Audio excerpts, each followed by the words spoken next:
ground trembles beneath your feet. A shadow looms, vast and unstoppable, 6 tons of muscle and bone crowned with ivory spears that could rip through steel. By every law of nature, the encounter should end in one outcome: your fragile body shattered, erased in seconds. Yet history tells a different story. Again and again, across continents and millennia, creatures that should have been untouchable fell before beings with no claws, no fangs, no natural armor. How did a species so weak, so unequipped, turn the tables on predators built for perfection? The answer lies not in brute force, but in something far more dangerous: calculation, patience, and an uncanny ability to turn the laws of physics and psychology into weapons. This is the tale of how a vulnerable ape became the deadliest hunter the world has ever known, and how giants that ruled the earth for millions of years were brought to their knees by minds sharper than any tooth, by hands that shaped wood and stone into destiny.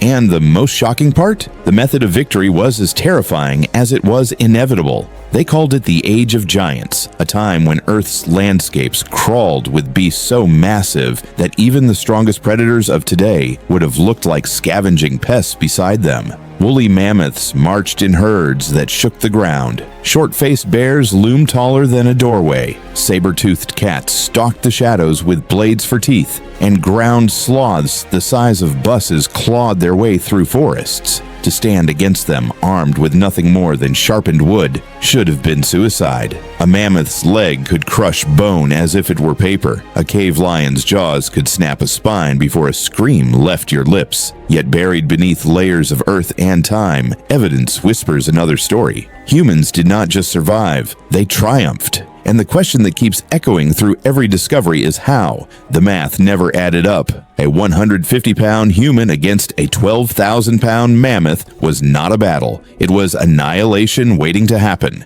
Our claws are nothing but brittle nails. Our teeth barely fit for jerky. Our skin tears with a cat's scratch. Our speed is laughable compared to the predators that shared our world. By all logic, we were prey, a species walking on borrowed time, and yet the fossil record holds secrets. In a coal mine in Germany, archaeologists uncovered spears carved with such balance and precision that even modern athletes testing replicas admitted they flew like weapons engineered by experts. Around them, the butchered remains of 50 horses told a chilling truth. Humans had mastered the hunt. This was not luck, nor desperation, nor a miracle. It was strategy. Someone hundreds of thousands of years ago had already unlocked physics without ever naming it, had already learned that the world's biggest killers could be brought down not with strength, but with patience and planning.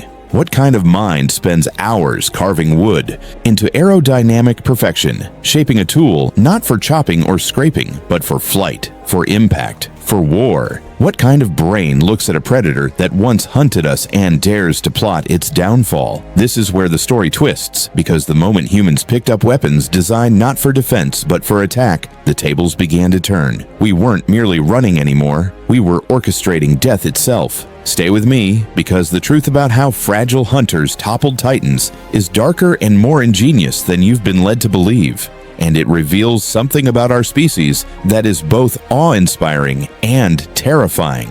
We were never meant to be prey for long. Picture the scene.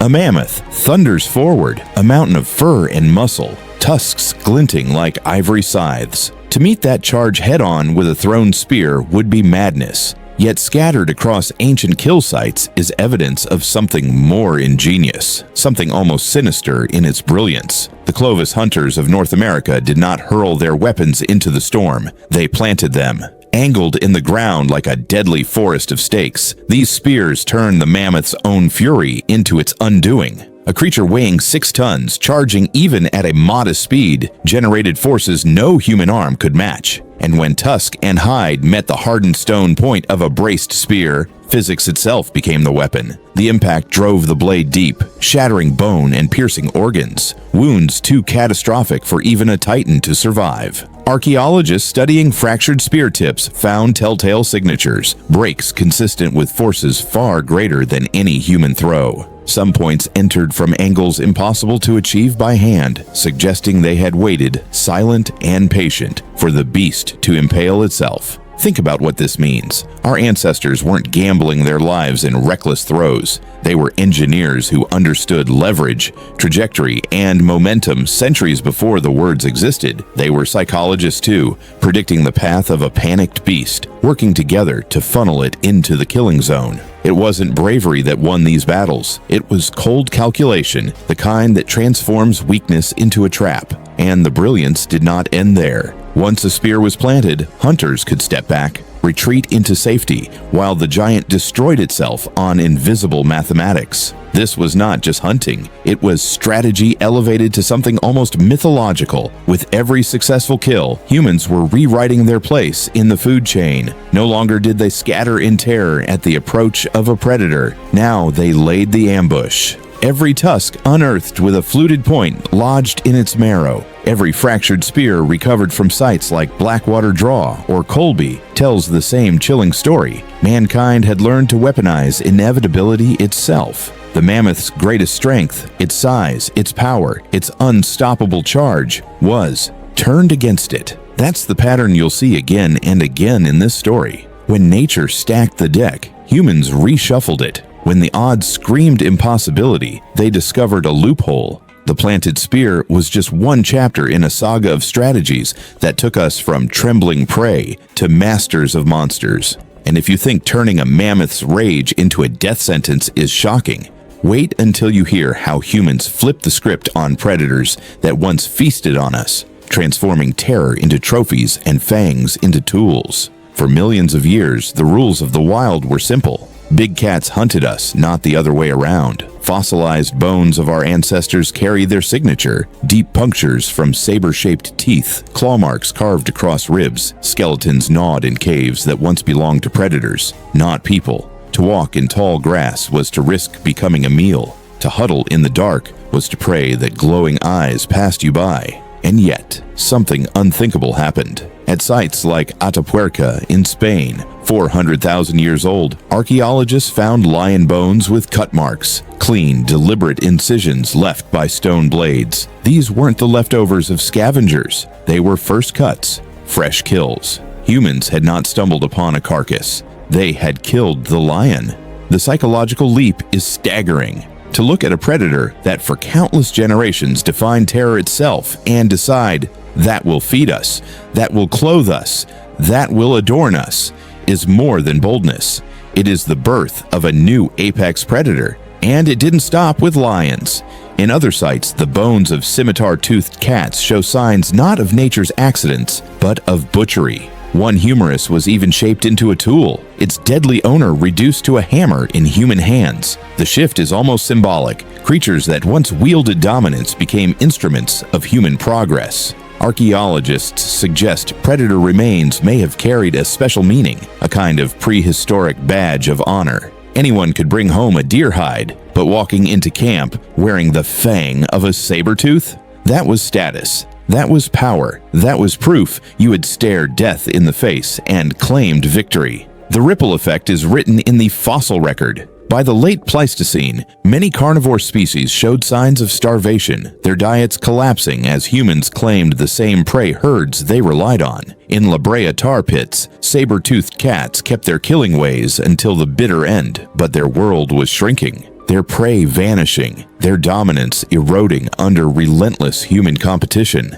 And remember this, humans did not need to be faster or stronger than these predators. They needed only to work together, to set the trap, to strike when advantage tilted their way. Picture the first hunter draping the hide of a lion over his shoulders, stepping into a fire-lit camp with eyes that said, "The hunter has become the hunted, and the hunted has become something else." Entirely. This was not evolution through teeth and claws. It was evolution through imagination, and it made every predator on Earth vulnerable. But the story doesn't stop at the psychological revolution. What made humans truly unstoppable was not just daring to kill predators, but an anatomical gift that no beast could match. The endurance that turned the chase itself into a weapon.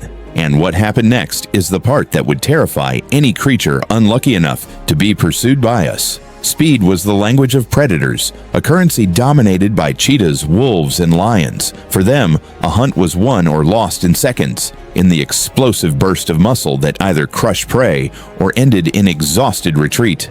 But humans rewrote the rules of the chase in a way no animal could counter. We were slow in the sprint, yes, but in endurance, we were monsters. Our bodies, strangely fragile on the surface, concealed adaptations that turned us into long-distance executioners. With millions of sweat glands spread across nearly hairless skin, we could bleed heat from our bodies long after furred predators had collapsed under their own rising temperatures. Our tendons acted like springs, our hips and knees aligned for efficient stride. Our gluteus maximus, those massive muscles that define our upright stance, powered us step after relentless step. Even our skulls evolved with a hidden weapon, the nuchal ligament, a strap of tissue at the back of the neck, holding our heads steady as we ran and kept running. Picture the horror of it from the prey's eyes. A kudu bolts across the savannah, leaving lions in the dust, only to glance back and see a figure still coming, steady and unshaken. An hour passes, then 2, then 5. The sun blazes overhead, lungs burn, legs stumble, the animal's own body turning into a furnace it can't cool. And still the figure approaches. This was persistence hunting, a nightmare forged from patience. Anthropologists in the Kalahari have seen hunters pursue antelope for 15 miles in blistering heat until the creature simply collapsed, unable to rise. The humans walked up calm, collected, victorious. Now apply that same endurance to larger prey.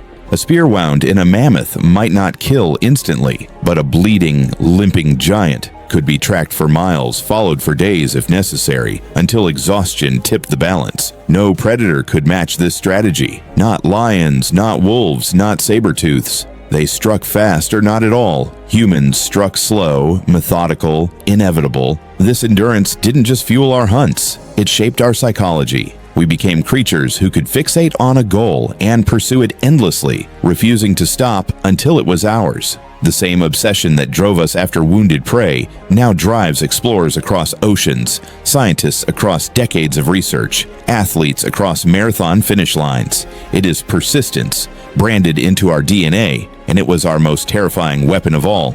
But here's the twist. The endurance that let us chase and kill became even deadlier when combined with something else: cooperation, language, and the ability to turn a group of fragile primates into a war machine capable of dismantling giants. And what came next would turn the very bones of mammoths into monuments of human supremacy. Alone, a human was fragile. Together, they became something else entirely. Archaeological sites in the Czech Republic reveal haunting evidence of this truth. Settlements built from the bones of mammoths, walls made of skulls, roofs formed from ribs, tusks standing like pillars. One hut alone contained the remains of 95 mammoths, a staggering testament to collective power. No single hunter could achieve this. It required coordination, roles divided with precision, trackers to follow herds, ambushers to drive them, builders to raise structures, firekeepers to maintain the flame. Fire itself was a revolution, a weapon as alien to predators as it was divine to prey. With fire, humans carved circles of safety at night, creating barriers that lions would not cross.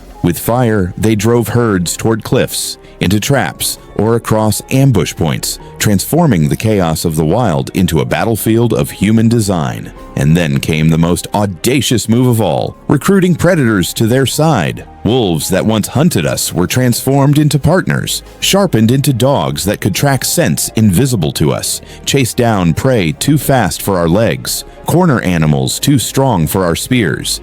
Cave art from Saudi Arabia, 8,000 years old, shows leashed dogs running alongside hunters, proof that this alliance was not accidental but engineered. The human-dog pack became the ultimate hunting machine, blending endurance, tools, fire, and strategy into a synergy no species on Earth could withstand. A hunting party at the end of the Ice Age was a spectacle of calculated terror. Men and women moving in formation, armed with spears hardened by fire, shadows flickering in torchlight, voices guiding one another with early language, dogs circling at the edges, and ahead of them, a giant unknowingly walking into its last day. No creature, no matter how massive or fierce, was safe. and the results were catastrophic. Everywhere humans went, the great beasts vanished. Australia lost nearly 90% of its large animals within a few thousand years of our arrival. Giant wombats, monstrous reptiles, marsupial lions, all gone.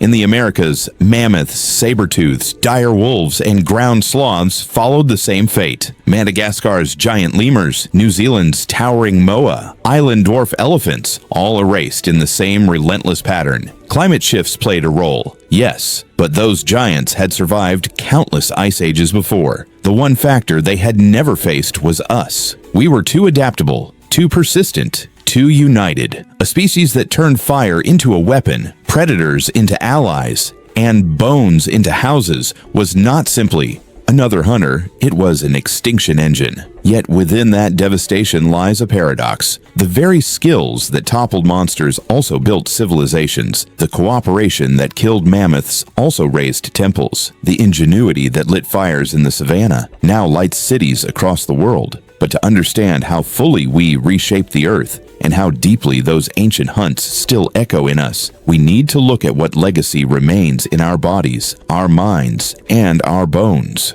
Once, this planet belonged to giants, mammoths, saber-toothed cats, towering bears, and humans, small, fragile, slow. By all logic, we should have been prey. But the story turned. We planted spears in the ground, letting mammoths kill themselves on their own power. We hunted lions and saber-tooths, wearing their fangs as trophies. And our greatest weapon wasn't strength, it was endurance. We could run for hours, sweating, cooling, step after relentless step, until the prey collapsed in exhaustion. With fire, with teamwork, and with wolves at our side, we became unstoppable. The giants are gone. What remains is the question: if imagination made us masters of monsters, can it also save us from ourselves?